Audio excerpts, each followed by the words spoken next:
Welcome to a new edition of the Neon Jazz interview series with Nashville-based jazz singer Gary Brumburgh. We caught up with him about his third solo album, the 2022 CD Full Circle, that pays tribute to New York theater with its bold, innovative reworking of songs from both the Broadway and off-Broadway musical stages.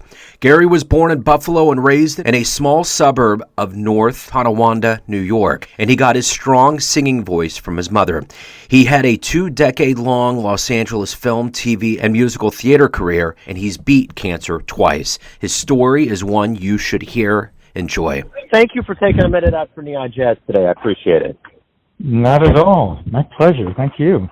Absolutely. So, I guess before we get into the actual, pursuit and artistic vision of Full Circle, it's coming out now during this pandemic, the global pandemic. We're 2 years in. Hopefully things are going to start getting better. So releasing this right now, how does it feel to actually have the album out right now with the opportunity, hopefully, to perform live? Well, I think, like I said, Full Circle is really a labor of love. Kind of came to me a couple of years back. I had such a passion. I had a transition from musical comedy. I performed for about 3 decades in musical comedy when I moved to jazz. This album, Full Circle, really kind of takes me back and allows me to work on stuff that I worked on when I was an actor back in the 80s and the 90s and incorporate it into what I do now with jazz. During this time of COVID, there was a lot of self-reflection going on, a lot of looking within. What did you learn about yourself that maybe you didn't realize before that's going to make you stronger as you get out and promote this new album? Well, I think the challenge for all of us out here now putting out CDs, everything's changing. The opportunities are less, and we've moved into the internet, we've moved into Zoom, we've moved into so many different areas. And for me, I think the challenge is just keeping up, opening myself up to new avenues because, I'm old school. As an actor, as a singer, the way I did things was pretty much set. The internet and everything, and with the pandemic now, we're having to find new ways. As well as me leaving Los Angeles, I lived in Los Angeles for 4 decades. As an actor, as a singer, I was an LA jazz artist, and all my friends are still there.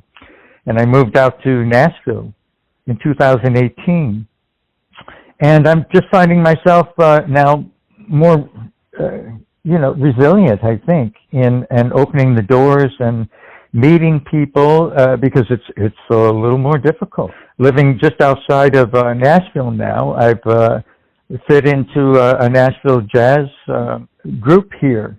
It's smaller, obviously, than LA, but I've met Sharon Kay, who is there's only one jazz station in Nashville, WFSK. Met her. I've worked for her. I've done fundraisers for her. I've sung Christmas shows with her. I also do a weekly jazz jam with the Nashville Jazz Jam on Saturdays, and met all sorts of wonderful musicians and things like that. But I've found that I have to put together my own things now. The chances of performing in different clubs and things like that are a lot less.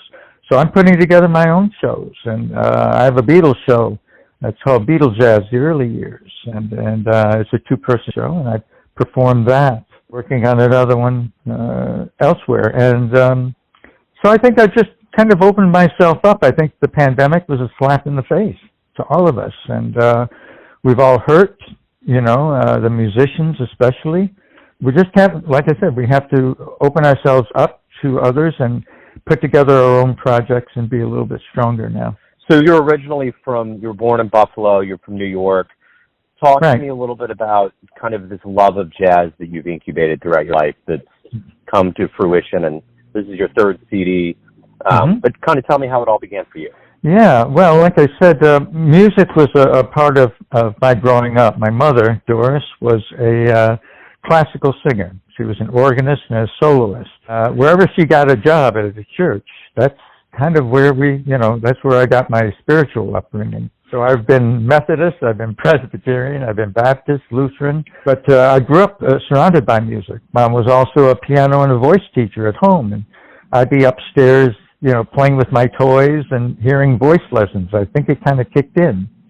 I'm the middle of three boys, and I'm the only one who sings. The other two can't carry a tune. Wow. Yeah. So I was mother's pet when it came to music anyway, and I kind of followed that feeling. But jazz wasn't really a part of my life at the beginning, but musical theater, of course, was. And people like Jack Jones, Gordon McRae, the crooners were very much the voices that I listened to. As I grew up, and I taught school first. I was a school teacher before I left it, and decided I wanted to pursue theater. So I was a musical comedy performer for a long time, as well as an actor, and I did commercials and a little bit of film and TV. But it was one of my last musicals, City of Angels, which has a Cy Coleman school. I was in a production of it in Los Angeles at the Colony Theater. And it's a very intricate score. And I was part of what they call the Angel City Four. And the Angel City Four is more or less a Greek chorus in that show. It was quite an undertaking, but it just hit me like a sledgehammer. I just loved it. I think what I loved about it was the fact that, when you sing musical theater, an eighth note is an eighth note, a quarter note is a quarter note, and a half rest, you respect that. In jazz, it just opens you up to improvisation and freedom. And I've always liked that aspect of jazz. So all of a sudden, my idols kind of changed. Jack Jones and Gordon McRae were kind of replaced by Chet Baker and Kurt Elling and Nat King Cole, and especially Mel Torme. I love the crooners. So that's kind of how jazz kind of came into my life, very late. I didn't really start performing jazz until right after the millennium. But I certainly had a wealth of experience going into jazz. And I never looked back. But what I like to do is I like to take Broadway songs and jazz them up. And that's what Full Circle is all about. It's interesting. If there's ever anything that's so indicative about people that get into jazz, it always happens late in life. I mean, there's exceptions to the rule, but overwhelmingly Sure. It's usually late. So, the one thing that you've talked about is live performance. And there's nothing, I think we've learned over this pandemic, that communal environment of humans being together is so vital. So if you go back in your life and think about the very first jazz show you saw that really inspired you and made you think, wow, I'd love to do that, what was it? Great question. It's after I moved to LA, I was still performing theater. I went to the Hollywood Bowl one night. There was a tribute to Billie Holiday. I think it was 1979. It was a tribute to Billie Holiday, and on the bill was Nina Simone, Carmen McRae, Morgana King, Esther Phillips, and Maxine Weldon in one evening. Wow. One evening. I was just blown away. And if I ever think of a concert, I think of that. I saw Ella also at the Hollywood Bowl. However, it was when she was extremely ill. It was towards the end of her career. And I wish I'd seen her at her prime. It was kind of difficult to see her at that point. She was in a wheelchair at that point.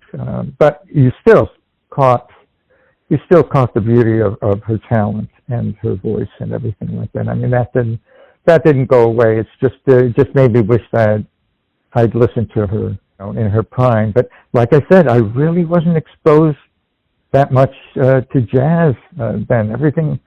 So much of it was just musical theater, Yeah. Well, Ella is pretty famous for having such a long and storied run at the Hollywood Bowl. Right. So, have you always felt acting and singing and being in front of either a camera or an audience is a natural Mm-hmm. thing for you? Were you ever nervous? How do you approach all of that? Oh yeah. In fact, as an actor, I started having not stage fright, but I started having trouble memorizing lines quickly. It kind of took the passion away from acting. And I stopped performing for several years. And, then a friend of mine told me about a jazz class. Ellen Johnson, who Sheila Jordan is her mentor and dear friend. And I decided to go to that class. And it just kind of reawakened everything. All of a sudden, I started avoiding the idea of stage fright and going at my own pace, of course, too. But, you know, I think nerves are just a part of it. I just think it's always there.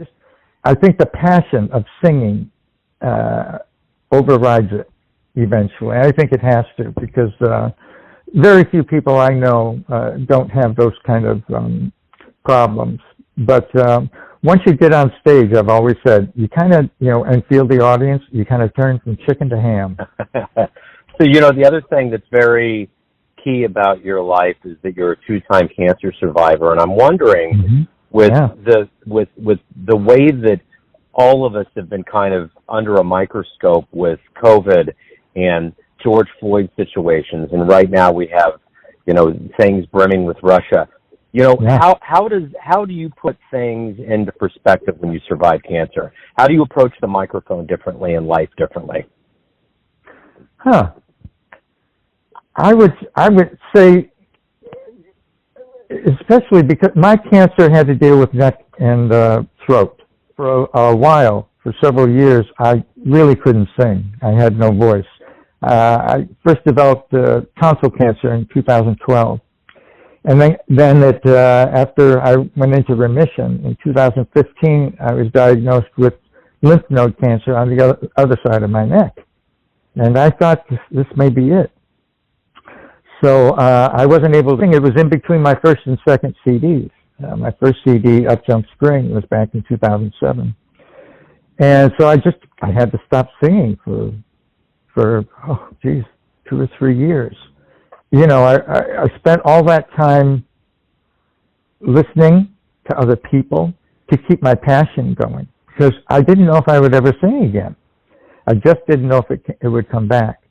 And I still have problems. I have severe side effects still. I have extreme dry mouth. It can be difficult for me to perform. I use coconut oil in order to perform sometimes, just to keep my mouth moist and dry, especially under hot lights. I think what it gave me going through this was a new perspective, not just on life, but just on finding things to do when you can't always do what you want to do. I mean, like I said, for years I couldn't sing. And so what I did was I learned songs. I learned new songs. And I listened to a lot of artists. And just kept that wanting to move on and wanting to get better on, and just approaching life in that way. And now being back on stage, I think I value the opportunities to sing out loud and having people compliment my voices, and to go back into the studio and perform again. It's a modern miracle for me. I don't know how because I have problems eating. I can't even eat solid foods anymore. I'm reduced to drinking Ensure drinks for breakfast, lunch, and dinner to keep up my weight, or very soft foods I can have. But my voice came back completely.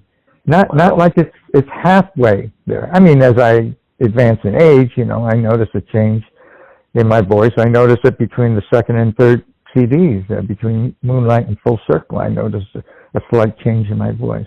But it's there.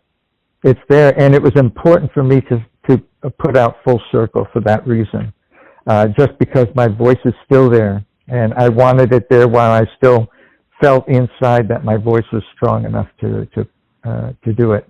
So I went right back to the studio. I got my producer, Barbara Brighton, who I adore, and led me to this point.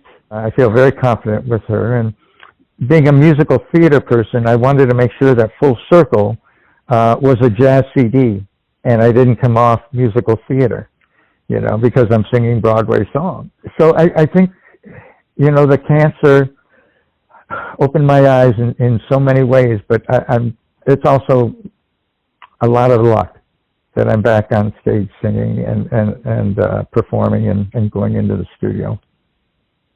And to me, it sounds miraculous and triumphant. I mean, coming from that world of acting, it seems like you've already woven together a script that's very alluring about how this CD came about, how your careers come about. That's wonderful. Yeah, it really is. It's what I needed to do to, like I said, to come full circle, taking the old me and blending it with the new me. If this ended up being my last CD, it would be fine for me. I feel like I've really accomplished something in letting everybody really know what my life has been about and how I came upon jazz. So, going from LA to a completely different situation in Nashville and having this jazz career and hopefully coming out of COVID, does it almost seem like a phoenix rebirth? Does it almost seem like kind of coming out of ashes? I can't say that I felt that yet. It's I've been here maybe 2 or 3 years, so it's still an adjustment for me in so many ways. There have been some family issues that have come up, some health issues that have come up, and I don't find the opportunities as frequent in Nashville, which again is another reason why I wanted to put together Full Circle. I'm getting to perform this. I'm putting a CD release party out there with the Nashville Jazz Workshop. I don't know if you're familiar with them. Laurie Meacham and Roger Spencer head it up. And they've been around for a long time, and they're really the fulcrum of Nashville jazz. So I'm getting to perform there for the first time, my own release party. I'm really looking forward to that on the 26th. And I'm doing a live stream as well, so that my LA people can be a part of that evening. The other part of this that I'm curious, I always ask, what show would people like to get to a Jazz DeLorean and go back in time to see? But the show you described is probably, I don't know that it can get any better than that. So my question to you is, if you could see anybody that's out there right now that's a singer or a performer in jazz that you would love to catch live, who would you like to see? Those that are out there now, boy, I've been pretty lucky. I've seen some. Gregory Porter is one I have not seen live yet, and I just love his work. I've seen Kurt Elling. I attended master classes with Mark Murphy. Sheila Jordan, of course, I've heard, but I've not. Gregory Porter is one that I've missed so far. And there's not a lot of jazz artists that come out to Nashville.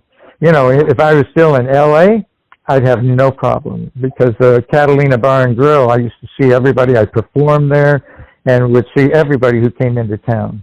It's a different world out here in Nashville. It's mainly country, it's mainly rock. I kind of call jazz the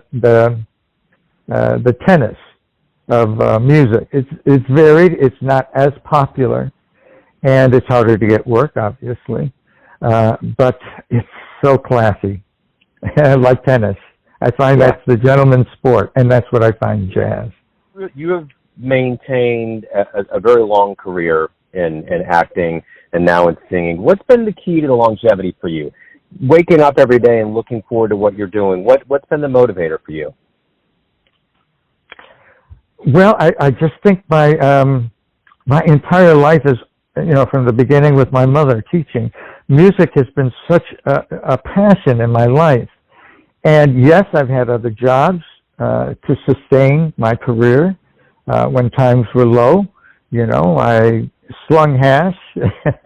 And I worked for the county of Los Angeles for a time. But music has always been the center of my life.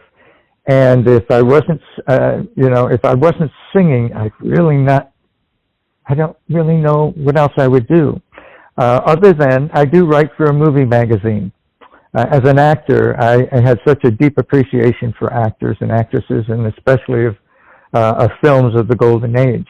And so I actually have written for Classic Images and Films of the Golden Age. And I interview actors and actresses who are now in their 80s and 90s, like Kay Ballard, Cynthia Pepper, Billy Gray from Father Knows Best. I've interviewed them all for this magazine. So I have found that sideline. But I do that, that's a labor of love because I don't get paid for it. Yeah, I understand that for sure. Believe me. The thing about the world, hopefully, as we wake up, is that hopefully, and we've been away from live music for almost 2 years. So I'm curious, from your perspective, what do you hope we all realize about the power of live music, from both the performer perspective and the audience? Well, first, I want people. We need people back. We need to get people back into the clubs, into the concerts, and everything. I think it's slowly happening again. I also feel that music is universal in these times of war and tragedy. I've always felt that music is the universal healer. It's the one language that all of us can be drawn to, and to be drawn to together. I just would love to see everybody, well, with the Broadway scene, it's happening with the Broadway scene, is everybody come back and sponsor them and get involved and make sure we don't lose that. I would love to see this back in our schools.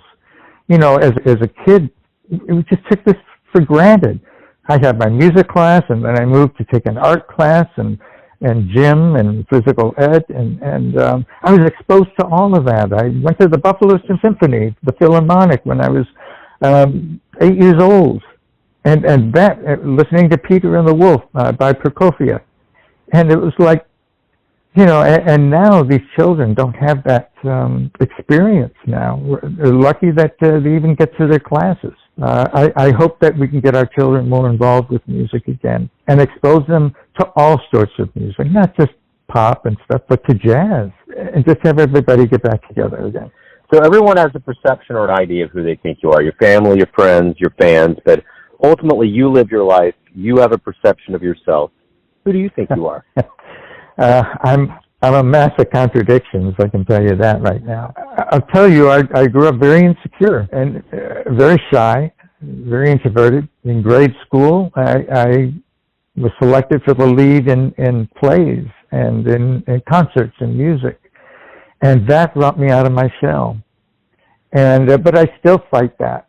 I still fight that kind of insecurity, and I don't have the insecurity about am I good enough or am I better than this person. Although I must tell you, when I listen to a Gregory Porter album, I go back and listen to myself and just out of that insecurity and go, well, okay, I'm good too. So I think, you know, I've been intimidated by the best, Tierney Sutton and Kurt Elling, but I think it also drives me to be a better person. But I must admit that, you know, those insecurities, and I think maybe part of that is why I became an actor. It brought out the best in me. It brought out the strength in me as a person. I'm extremely caring and kind about other people, and I love I tend to put them in front of me. You know, I tend to be more concerned with them or not. I love doing duets on stage. In fact, when I do the show on the 26th, I have a vocalist, a guest vocalist, Crystal Miller, who will be singing with me, because I love to share the stage with people. I love to share it with musicians, and I love giving musicians more solos than maybe most singers want to in jazz. You know, Why Should I Wake Up, one of the songs from the show, has a lengthy instrumental, because I love hearing my musicians play and for them to do their things. And you're only good as the people that you work with.